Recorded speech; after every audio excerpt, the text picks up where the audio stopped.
falsos mestres são como gangrenas que produzem adoecimento no corpo de Cristo, que é a igreja. O problema dos falsos mestres é que eles adquirem um ambiente de credibilidade. Eles naturalmente não aparecem como falsos mestres. Eles aparecem com uma fala envolvente, com um conteúdo teórico que até parece convincente e persuasivo. Nós precisamos ter cuidado, porque os falsos mestres, na verdade, não são mestres, né? Não deveriam ser chamados nem de mestres, porque são destruidores, na verdade, do organismo vivo que é o corpo de Cristo. Outra coisa que precisamos entender é que o próprio organismo é responsável por gerar anticorpos para destruir as ameaças que querem deteriorar o organismo. Os falsos mestres precisam ser rechaçados. Nós precisamos pedir a graça de Deus que nos faça ter uma atitude que impeça a ação deles. Meus queridos, nesta segunda lição do currículo dos jovens, que é a lição de número 2 do dia 9 de julho de 2023, nós estudaremos, a partir dos conselhos de Paulo na carta a Timóteo, nós estudaremos o problema dos falsos mestres. Nós vamos perceber que esse é um problema grave, não só para os dias de Timóteo. Paulo já havia conversado com os anciãos da igreja de Éfeso, dizendo que apareceriam esses falsos mestres. E quando Timóteo estava pastoreando, eles realmente apareceram. E agora Paulo vai dar as instruções a Timóteo sobre o que Timóteo deveria fazer. E nós vamos perceber que, mesmo sendo jovens, como Timóteo era, nós podemos sim ter eu vou falar aí de um sensor, de um radar, que identifica esses falsos mestres. Eles têm que ser rechaçados, têm que ser rejeitados. Nós precisamos realmente nos afastar deles e precisamos ensinar a palavra de Deus de forma genuína para que nós minimizemos o estrago que eles produzem. Então está na sua tela aí, olha, o problema dos falsos mestres é o título da nossa lição de número 2. O texto principal da nossa lição está na primeira carta a Timóteo, capítulo 1, versículo 3, quando Paulo escreve a Timóteo dizendo: como te roguei quando parti para a Macedônia, que ficasse em Éfeso, para advertires a alguns que não ensinem outra doutrina. Paulo é incisivo e insistente nesse aspecto. Paulo diz: olha, eu não vim entre vocês ensinando outro evangelho. E, infelizmente, as pessoas hoje estão querendo reinventar a roda, parecendo que nós precisamos de outro evangelho. Nós não precisamos de outro evangelho. Nós precisamos ensinar o mesmo evangelho, porque ele ainda é o poder de Deus para a salvação de todo o que crê. Resumo da lição: nossas doutrinas estão fundamentadas na Bíblia Sagrada, nossa única regra infalível de fé e prática. A palavra de Deus, a Bíblia, é o crivo de todas as coisas. Ela é o nosso crivo. Tudo que nós fazemos, tudo que nós ensinamos deve passar pelo crivo da palavra de Deus. Toda revelação de Deus que porventura surja entre nós deve passar pelo crivo da palavra de Deus. Não abra mão disso. A Bíblia é o nosso referencial teórico para a fé. Não abra mão do crivo da palavra de Deus para todas as coisas na sua vida, para todas as coisas. É importante entendermos que a Bíblia e ela disciplina todas as áreas da nossa vida. Texto bíblico está em 1 Timóteo, capítulo 1, versículos 8 ao 11, que nos diz o seguinte: sabemos, porém, que a lei é boa, se alguém dela usa legitimamente. Então, olha que interessante Paulo diz, a lei é boa. Olha aí na sua tela o texto. A lei é boa se alguém usa dela legitimamente. Isso quer dizer que se alguém usar a lei de forma não legítima, aí ela não é boa. Então, o que é usar a lei de forma legítima? É entender para que ela serve e compreender como ela deve ser utilizada. Versículo 9. Sabendo isto, que a lei não é feita para o justo, mas para o injusto, e obstinados, para os ímpios e pecadores, para os profanos e irreligiosos, para os parricidas e matricidas, para os homicidas, para os fornicadores, para os sodomitas, para os roubadores de homens, para os mentirosos, para os perjuros e para o que for contrário à sã doutrina. Isso aqui é importante a gente entender. A lei não é feita para o justo, porque o justo já obedece à lei. A lei é feita justamente para disciplinar a conduta daqueles que têm uma conduta irreverente, que têm uma postura irreverente. E é isso que Paulo está dizendo aqui. Versículo 11. Conforme o evangelho da glória do Deus bem-aventurado que me foi confiado. Então, Paulo está deixando claro para Timóteo que a lei deve ser aplicada de forma correta e direcionada àqueles que não têm uma conduta cristã. Vamos lá. Primeiro ponto, cuidando da doutrina. Primeiro parágrafo, o que é doutrina? A gente sabe que no meio pentecostal, o termo doutrina é muito confundido com usos e costumes. É claro que a Bíblia nos diz que as más conversações corrompem os bons costumes. É claro que precisamos ser cuidadosos quanto aos bons costumes, mas doutrina é o conjunto de preceitos fundamentais que compõem um sistema religioso, filosófico, político, social ou econômico. A palavra doutrina, ao pé da letra, significa ensino. É o conjunto de preceitos. O que são preceitos? É aquilo que vai nortear a nossa conduta, que vai nos dirigir, nos ensinar. Então, é o conjunto de preceitos fundamentais que compõem um sistema religioso, filosófico, político, social ou econômico. Então, entenda que doutrina não é costume.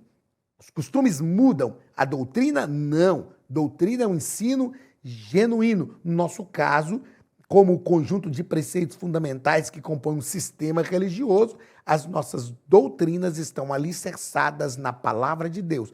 Como falamos aqui, a palavra de Deus é o crivo para todas as coisas na nossa vida. Segundo parágrafo do primeiro ponto, o lugar da experiência espiritual. O nosso escritor nos propõe que nós pentecostais valorizamos a experiência espiritual.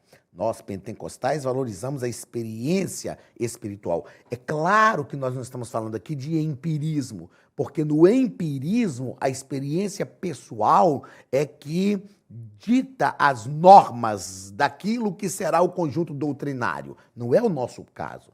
O nosso conjunto doutrinário está alicerçado na Bíblia. Mas os pentecostais, nós valorizamos sim a experiência espiritual, a experiência pessoal.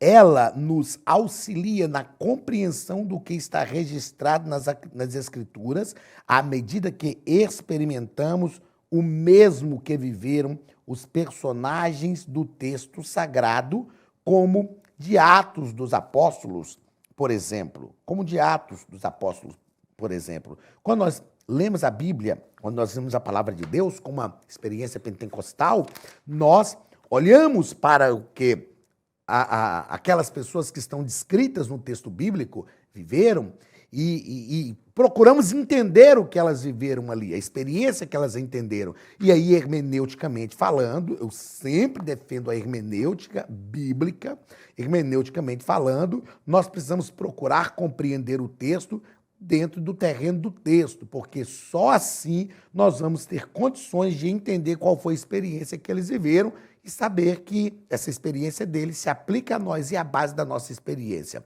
Dentro ainda desse assunto, olha o que o nosso escritor coloca, ó, não interpretamos a Bíblia segundo nossas experiências, mas as submetemos ao escrutínio das Escrituras, validando-as ou não, conforme a autoridade da palavra de Deus. Então, veja só, nós não interpretamos a Bíblia conforme a nossa experiência, mas nós submetemos as nossas experiências ao escrutínio, ou seja, ao crivo da palavra de Deus. E aí sim nós conseguimos entender se elas estão conforme ou não à autoridade da palavra de Deus para a nossa vida. Terceiro parágrafo do primeiro ponto, a Academia de Pregadores tem um recado para você. Olá, queridos alunos e alunas da Academia de Pregadores, que bom ter você conosco neste momento tão especial. Estamos aqui para apresentar a nova plataforma da Academia de Pregadores, que foi construída ao longo dos últimos meses com muito carinho,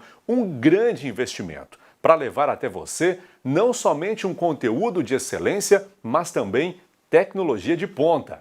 Veja comigo. Os cursos estão organizados por trilhas na página principal. Aqui você encontra sugestões, lançamentos, temas específicos e outras categorias. No final da página tem uma trilha com todos os cursos. Após começar os seus estudos, a primeira trilha será Continuar Assistindo, que mostra somente os cursos iniciados por você. Sobre a capa do curso, consta o número de aulas, a carga horária e um botão para adicionar aos favoritos. Nesta seta, você pode expandir e ver um vídeo de introdução. Para fazer login, clique no avatar no canto superior direito e insira o seu e-mail e senha usados no cadastro. Caso tenha esquecido a senha, é só clicar neste link, preencher o e-mail cadastrado e a senha será enviada.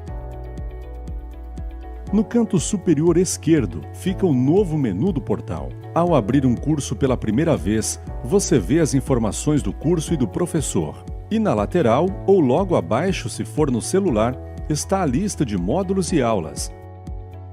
Algumas aulas iniciais podem ser grátis e qualquer pessoa que fizer um cadastro rápido pode assistir. Após se matricular, aqui você vê as aulas concluídas, aulas liberadas ou agendadas. Você pode adicionar os favoritos, dar uma nota ao curso e acompanhar o seu progresso. E se você sair do curso e retornar depois, o sistema vai abrir exatamente a última aula assistida. Se estiver no computador, use esta seta para ampliar a tela. Logo abaixo da videoaula você encontra os links para baixar anexos, como áudio e apostilas. E neste campo em branco, pode fazer as suas anotações enquanto assiste. Depois é só imprimir ou salvar. Quando terminar o curso, clique no botão Emitir meu certificado e ele será gerado automaticamente no mesmo instante e sem custo. Clicando no avatar, você tem acesso ao seu perfil e histórico de pagamento. Em Meus Cartões, pode adicionar um novo cartão de crédito para fazer o pagamento do seu plano. Se você já era nosso aluno e seu cartão não aparece aqui, adicione um cartão na nova plataforma.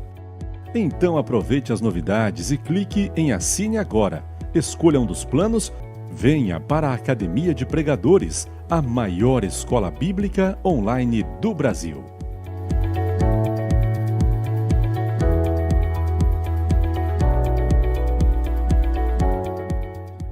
Primeiro ponto, a doutrina. A doutrina. Sabemos que Paulo, aliás, outra doutrina, não a doutrina. Sabemos que Paulo estava dizendo a ninguém esteja entre vós ensinando outra doutrina. Eu disse aqui, gravando a lição dos adultos, eu disse que toda a base do que nós precisamos já está pronto. O alicerce que nós precisamos para todas as coisas da nossa vida já está pronto. Alicerce ético, moral, espiritual. Nós só precisamos construir sobre o mesmo fundamento. O apóstolo Paulo também fala sobre isso, que ninguém deve lançar outro fundamento. Aí Paulo está dizendo para Timóteo, tem gente aí ensinando uma outra doutrina, não aceite outra doutrina. Aliás, Paulo fala, se eu mesmo tentar ensinar outro evangelho para vocês, ainda que seja um anjo do céu, que seja anátema, que não seja validado, que seja tido como loucura. Bastava a Timóteo não permitir que fosse ensinada outra doutrina. Qual é o primeiro passo para nós privarmos a ação dos falsos mestres? Não permitir que ensine outra doutrina. Isso é o básico. Não é? Se nós queremos corrigir um erro, nós precisamos não permitir que outros erros sejam ensinados. Esse é o primeiro ponto na trajetória. A expressão outra doutrina vem do grego heteros e significa estranha, falsificada e diferente. Então, Paulo estava dizendo, não permita que ninguém ensine uma doutrina estranha, uma doutrina falsificada, uma doutrina diferente. Segundo ponto da nossa lição, a missão de Timóteo. Primeiro parágrafo, Timóteo era um delegado apostólico. Timóteo, diz nosso escritor, foi deixado em Éfeso como uma espécie de delegado apostólico, representante de Paulo com uma missão pastoral específica. O que significa o termo delegado? Delegado é alguém que recebeu a autoridade de uma outra pessoa. O que é delegar? Delegar é dar direitos. Quando eu delego alguém para falar em meu nome, eu estou dando direitos a essa pessoa para falar em meu nome. Então, Timóteo chega ali em Éfeso como um delegado apostólico. Ele deveria falar em nome de Paulo, ele deveria entender o que Paulo defendia. Então, para falar em nome de alguém, eu tenho que ter proximidade com aquela pessoa, tenho que entender o que aquela pessoa defende. Então, essa era a missão do apóstolo Paulo, de Timóteo, ser um delegado apostólico. Outra coisa, qual a missão de Timóteo, segundo parágrafo, em relação aos falsos mestres? Como ele deveria agir? Em Éfeso, havia uma grande quantidade de deuses que eram adorados ali. O culto a Diana, a gente tem que entender o seguinte: por que havia adoração a tantos deuses? Aí o nosso escritor põe, o culto a Diana dava muito lucro aos efésios. Era uma visão de lucro. Eles usavam a religião para obter lucros. E, desta forma, Timóteo tinha que combater o que estava acontecendo ali. Claro está que Paulo e seu cooperador já tinham conversado acerca dos problemas daquela igreja. A gente vai perceber que alguns problemas tinham ali, algumas filosofias, algumas, como nós tratamos aqui na aula passada, né? Nós fizemos aqui uma abordagem sobre isso, na leitura bíblica em classe, quando Paulo fala com Timóteo, 1 Timóteo capítulo 1, versículo 4, nem se deem a fábulas ou genealogias intermináveis, que mais produzem questões do que edificação. Então, era um ensino de fábulas, de genealogias. O judeu gostava muito desse negócio de genealogia. Então, alguém estava ensinando isso também no mundo gentio. Só que a Bíblia, a carta de Paulo a Timóteo, não deixa claro, assim, de forma descritiva, todos os problemas que estavam acontecendo. Mas uma coisa é certa: Paulo e Timóteo já haviam conversado pessoalmente em relação àquilo e Timóteo precisava ser cirúrgico para resolver aquelas questões. Terceiro parágrafo e último parágrafo da nossa lição. Essa nossa lição é uma lição bem curtinha, não é? Vocês perceberam aí que ela tem só 2 pontos e não 3 pontos, como é comum. Então, é uma lição bem curtinha. Heresias infiltradas. O nosso escritor deixa claro para a gente que 2 movimentos ocorreram em Éfeso para infiltração de heresias na igreja. O primeiro, a entrada de lobos cruéis. O segundo, o surgimento de falsos mestres dentre os próprios presbíteros locais. Então veja que são 2 problemas graves que estavam acontecendo. Primeiro, a entrada de lobos cruéis. O que eram esses lobos cruéis? Eram pessoas que não tinham pena do rebanho. Não tinham pena do rebanho.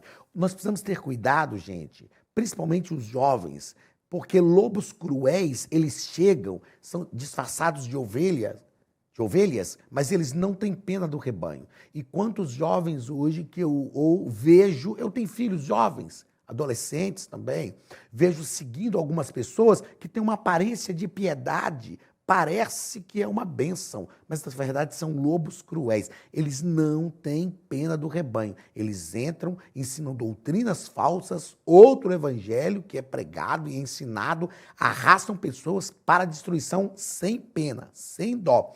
E o segundo, o surgimento de falsos mestres entre os próprios presbíteros, que eram supervisores locais, que já estavam ali. Precisamos ter cuidado, porque alguém que tem aparência de piedade hoje pode não ter essa piedade toda amanhã. Então é preciso ter cuidado e discernimento. Então é importante, isso continua acontecendo na igreja hoje, e o nosso escritor vai falar de duas coisas importantes que precisam serem feitas. Olha aí na sua tela. Primeiro, abrir-se para a entrada de líderes cujas convicções de fé não sejam suficientemente conhecidas. Precisamos ter cuidado com isso aqui. Eu fiz questão de escrever que nós precisamos cuidar dos nossos púlpitos. Você precisa cuidar da sua mente. Quem é que consegue te influenciar? Nós precisamos ter convicção de que tem pessoas que surgem entre nós cujas convicções de fé não sejam suficientemente conhecidas. A gente precisa perguntar quem é você, de onde você vem, o que você pensa. E segundo, está aí na sua tela, nós precisamos fomentar o surgimento de ensinadores ou pregadores, fomentar o surgimento de ensinadores ou pregadores neófitos. Precisamos ter cuidado. O que é o termo neófito? Novo, sem conhecimento. Então nós precisamos ter cuidado com esses novos que surgem e ensiná-los. Como eu disse, eu não tenho dificuldade nenhuma de ver surgir uma liderança nova. Não tenho. Eu falo que hoje, pela idade que tenho, pela experiência de vida, daquilo que a gente já viveu, eu acho tão bacana, tão interessante quando eu vejo alguém que foi meu aluno se destacando, pregando. Glórias a Jesus por isso. Lá na nossa igreja, em Belo Horizonte, nós temos alguns jovens pregadores. Quando eu tenho oportunidade de falar alguma coisa, eu falo, às vezes dou um toque, que olha, passa nesse caminho aqui. Mas são pessoas, alguns foram meus alunos, e eu glorifico a Deus porque eles estão aí, e Deus está levantando outra geração. Por fim, o nosso comentarista nos propõe aqui, Timóteo é exortado a conservar a fé, a boa consciência, para o que é fundamental, dedicar-se a uma vida de piedade e santificação, a qual inclui necessariamente o estudo devocional da palavra de Deus, além da vigilância da oração e oração constantes. Como vencer os falsos mestres? Fazendo isso aqui, conservar a boa fé e a boa consciência, dedicar-se a uma vida de piedade e santificação e ter uma vida devocional da palavra de Deus, estudar a palavra de Deus, além de ter vigilância e oração constantes. Se nós fizermos isso, nós conseguimos realmente vencer os falsos mestres. Meus queridos, que os falsos mestres sejam identificados, rechaçados e que nos nossos púlpitos, que na nossa vida, eles não tenham lugar. Deus te abençoe. Um abraço do pastor Anderson Silva e até a nossa próxima aula, em nome de Jesus.